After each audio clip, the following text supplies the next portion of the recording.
J'ai fait un tirage avec l'oracle du jardin sauvage et j'ai suivi un tirage du livret et le tirage du compost. Ce qu'il faut laisser derrière soi. On peut voir cette carte de plusieurs façons.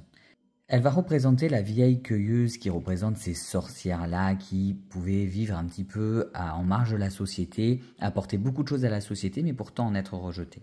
Le fait de ne pas accepter ses propres différences, ça peut amener à ne pas vouloir se mettre trop en avant, vouloir se conformer alors que finalement on est fait pour nager à contre-courant, ça peut être quelque chose de fatigant. Si je le prends d'un point de vue relationnel, ça peut être beaucoup donner aux autres sans recevoir et même presque avoir du rejet, être un peu rejeté par les autres alors que vous donnez énormément. Ça peut être ça et ça, il faudra laisser de côté. Et dans un travail, ça peut être ne pas oser vraiment faire ce que vous voulez au fond de vous ou ne pas le savoir encore et vous épuiser dans quelque chose un petit peu parce que on a l'épuisement derrière, bon bref, vous allez voir, ou vous épuisez un petit peu dans ces projets, ne pas oser vous mettre en avant, ne pas oser aller au bout des choses et du coup ne pas être forcément ultra aligné, mais parce que à la base de ce projet, vous n'étiez pas hyper en adéquation avec vous-même ou hyper en adéquation avec vos différences et du coup vous avez commencé d'une certaine façon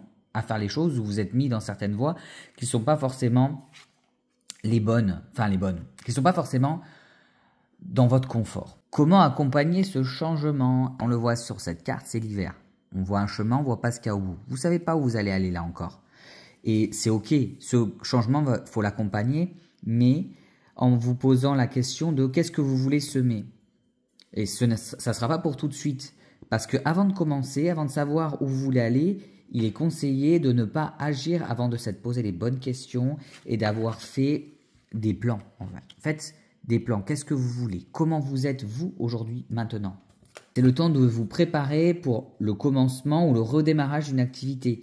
Mais avant, il y aura une purification. Donc, comment ça fonctionnait avant? Praf, nettoyer, clac. On va sur quelque chose de nouveau. Et ça prend un peu de temps. Ça me rappelle un peu la rune Isa qui nous amène à une introspection plus profonde. Ben là, c'est un peu le cas. Et après, vous allez aller vers du nouveau. Et il faut vraiment vous poser des questions de qu'est-ce que vous voulez faire maintenant et de poser vos plans, de poser et ça en adéquation avec qui vous êtes, avec votre propre marginalité, donc vos propres différences, vos propres façons de penser, vos propres besoins aussi, respectez vos besoins.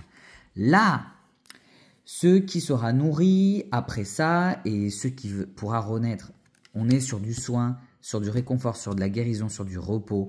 La lutte incessante, elle sera un petit peu terminée parce que là, en fait, quand il y a ça qui tombe, ça veut dire que là, quelle que soit votre situation, vous êtes un peu en lutte incessante, il y a quelque chose qui... Enfin, ça rame. Vous allez stopper cet épuisement-là parce que vous allez être plus en adéquation avec vous-même.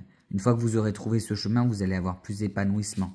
Peut-être aussi plus de visibilité, que ce soit dans une relation qui soit plus équilibrée, dans un travail dans lequel vous êtes moins obligé de vous accrocher, tout ça. Ça ne veut pas dire que vous mettez tout de côté, parce que là, on est sur du commencement, on est sur du redémarrage, donc on est sur du nettoyage. C'est changer sa façon de fonctionner pour aller vers quelque chose, vous êtes moins dans la lutte, dans l'épuisement, dans jamais s'arrêter de faire des choses et tout ça pour avoir pas grand-chose.